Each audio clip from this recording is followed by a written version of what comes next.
everybody. It's been a long time, but welcome back to the channel. Yeah, it's been about a month since we did our last video, which was slideshow pictures from our visit to Scott Air Force Base. I actually have had a lot of good comments on that video, and if you want to see any of the pictures up close, or if you want to use them for any builds or anything, especially the pictures of that B-25 Mitchell, we got some good pictures of that.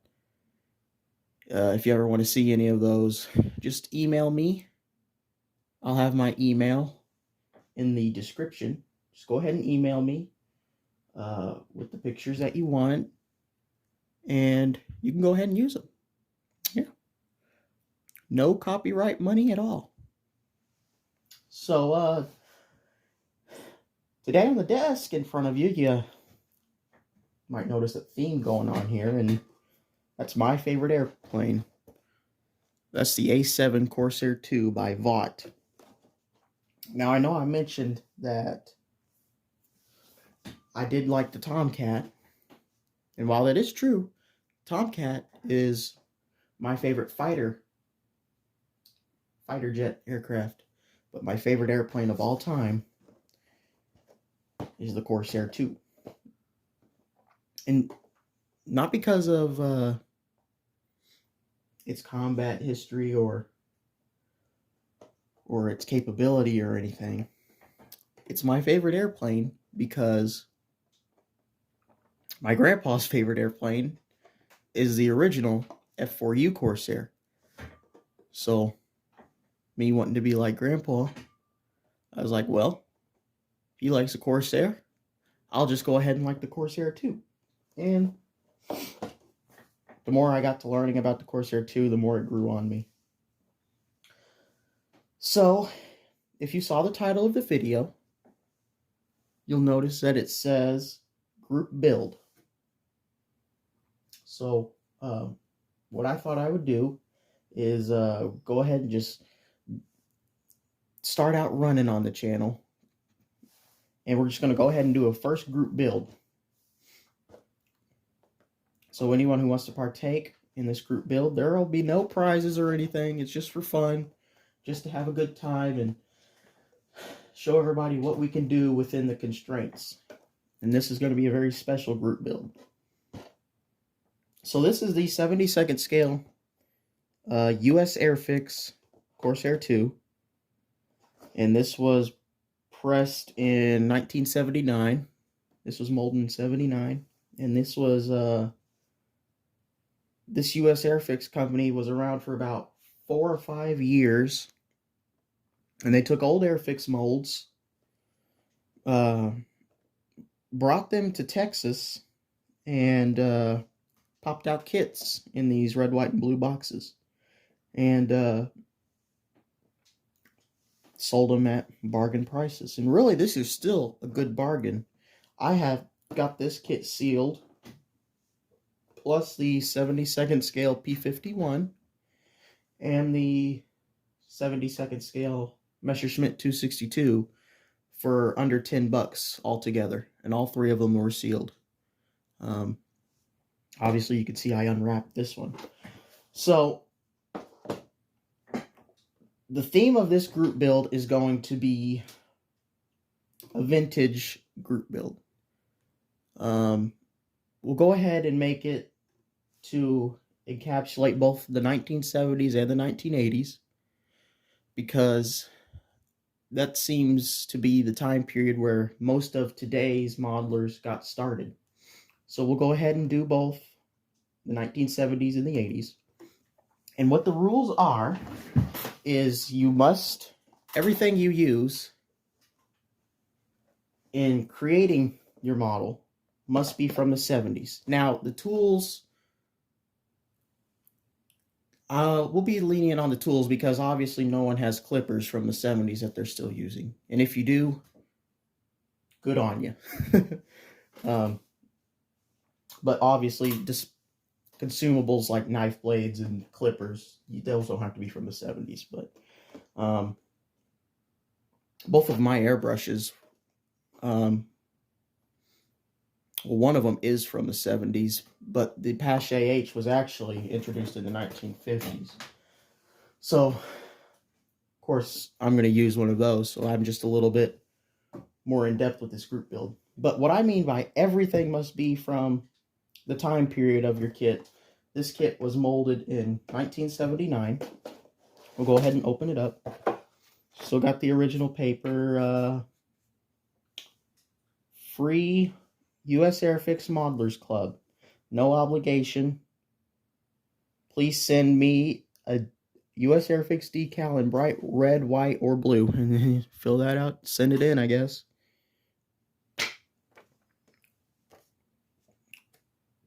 U.S. Airfix Modelers Club, AVA International, P.O. Box 850, Hewitt, Texas. So like I said, these were imported into the United States, and they were pressed out in Texas. But the reason I chose the Airfix kit is because as far as 72nd scale A7s go, it's probably still the best out there, even though it was originally pressed in, I think it was 1972. But actually, there's really good detail in the gear bay. And yes, there are raised panel lines, but they're not like mountainous. They're actually pretty well in scale. So yeah, there's your fuselage halves. I've already gone through. These are the parts that fell off. These kits, these US Airfix kits, weren't bagged at all. You unwrapped it, and all the parts were just banging around in there. So there's parts that have fallen off, and here's the trees. There's your intake, your main gear wheels right there. Your ordnance racks. And your ordnance. This has, this is going to have a loadout of dumb bombs, which is the best loadout to have on an A7 in my opinion. But yeah, this is a good kit from 1979. Here's the instructions. You can see the top is yellow where it was pressed against the box, but the inside is still white. Yeah, there's your instructions. Doesn't get much more simple than that.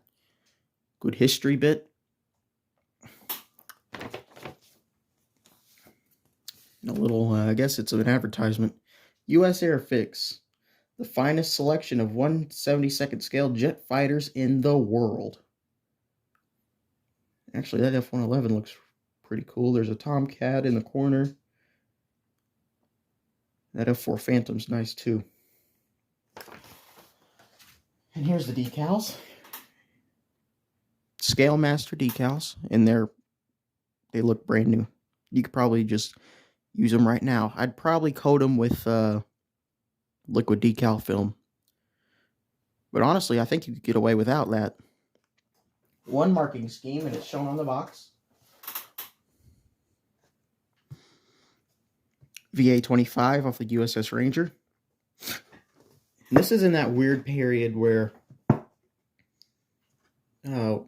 companies had moved away from box art that had been painstakingly painted by greats like Jack Linwood and Ray Gadecki, and in the UK it would have been Roy Cross, who did it for both Airfix and Matchbox. And they just put a picture of a finished model, and this was in part because of the government's truth in advertising law that said you have to show what's on the box top, and that has to be what's inside the box. So I just want to show you this build up here, and it's pretty wretched, honestly. Look at the paint job. It's not very straight on the tail there with the demarcation of green. And look at this pilot. They just painted him black and gave him a white head for a helmet. So yeah, this is I guess they gave the kit to the intern, said, here, build this, paint it, bring it back tomorrow, because we got to photograph it. But yeah, there's that. Here's some more product shots. Dumb bomb loadout. And a nice leaned back stance that the Corsair has. So yeah, there's the kit from '79. And while this marking scheme is pretty nice, a VA-25, I wanted something with a little more variety. So I went ahead and picked up this old, just pull it out of the package here, micro scale, 72nd scale, number 113. And this is from 82, I believe. Vintage decal sheet. And they're perfect condition. Now, I will seal these with liquid decal film still. But I got these from eBay for a very reasonable price and a very nice seller. There's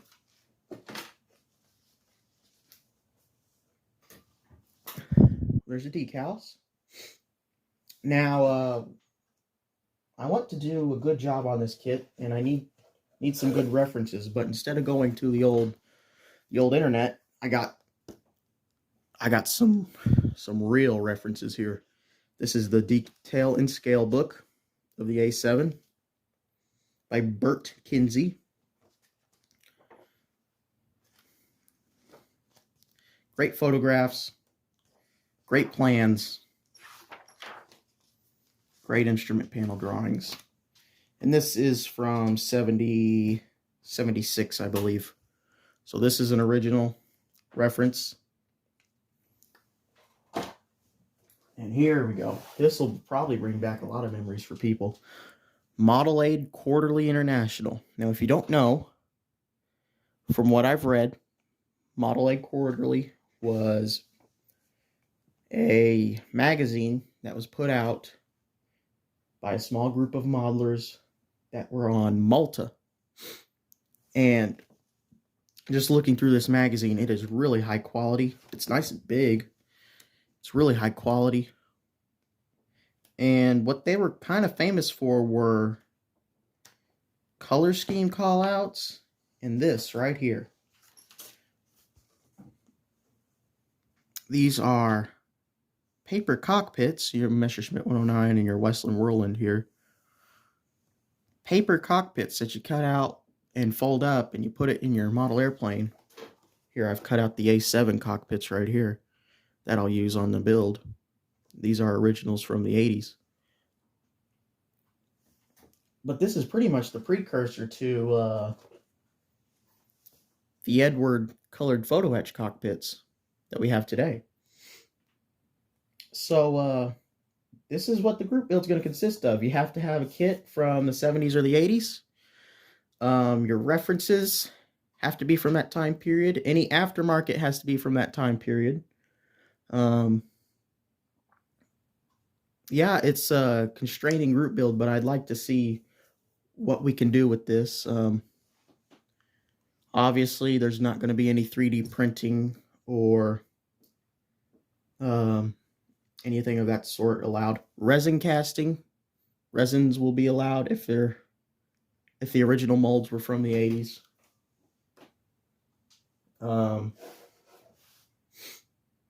Yeah, any and all detail parts or detailing techniques will have to be from that time period. So, like I said, it's not a competition. It's just a fun little group build. And hopefully this is a challenge. It'll be a challenge to me. I'm going to learn how to do hopefully some detailing with some lead wire and things of that nature. But if you'd like to partake in the group build, just send me an email with your pictures and let me know how it goes. And if you have any tips on some of the popular detailing techniques for model airplanes from that time period, the 70s or the 80s,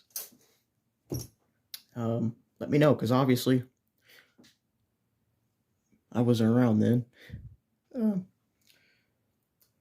So there you have it. There's our upcoming group build. And my project will be the Corsair 2. This will start probably, I'd say, in a couple months. I'll let you know when we actually start this, because I want to give people time to gather the materials they need. There will be more videos, but I just wanted to give y'all a heads up on this, and hopefully I have people partake, because I'd love to see what y'all can do when you're constrained like this. Obviously, be civil about it. You know, don't get too worked up about it. It's just for fun. I mean, that's what this whole hobby is about, is fun. And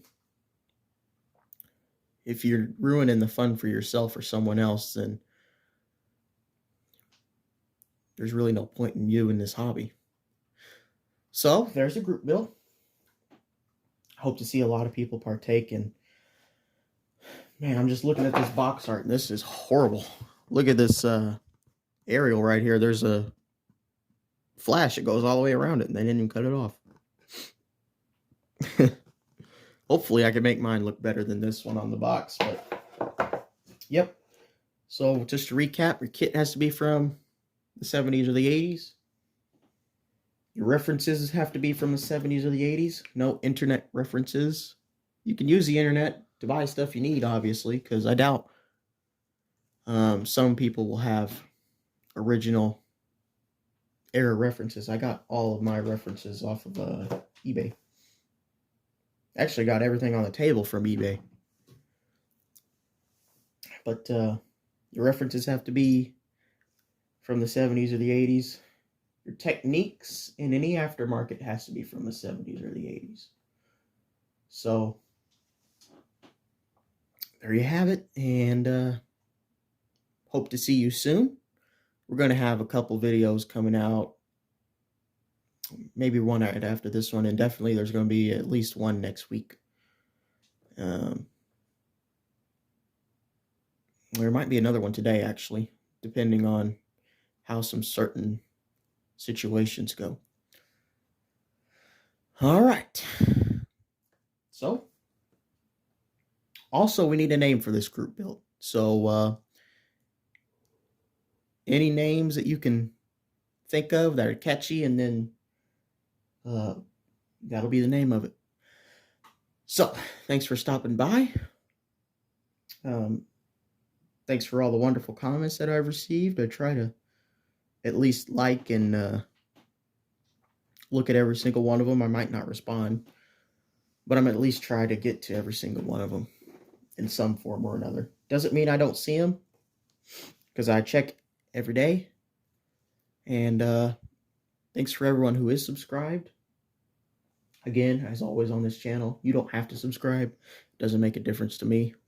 This is just me saying, here I am, here's what I'm doing, and I hope you like it. I don't care about subscribers. This is just a little side project that I like to do. Also, I've had some questions about why I haven't put out a video in a while. Mainly because I've just been doing other stuff. I mean, spent a week in Orlando at Disney World and got back from that last week. And that was a fun time. But this channel is just for fun. I'm not gonna slave myself to this channel. So you could see content twice a week, or not at all for a month. I mean, there's no set schedules. Just, it is what it is. Just whenever I feel like doing it. But yeah. So got the air clear on that. Hope to see you back here again soon, and hope to see you partake in the group build. If you have any questions, go ahead and email me. I'll answer them, or just put your questions in the comments and I'll answer them. And Hope to see you again soon. Can't wait to read your comments, and just want to thank you for stopping by. Bye. Almost forgot. Today's Bible verse is from Isaiah 44, verse 24. And it says, I am the Lord, the maker of all things, who stretches out the heavens, who spreads out the earth by myself. And that is the verse of the day. We will see you all in the next video.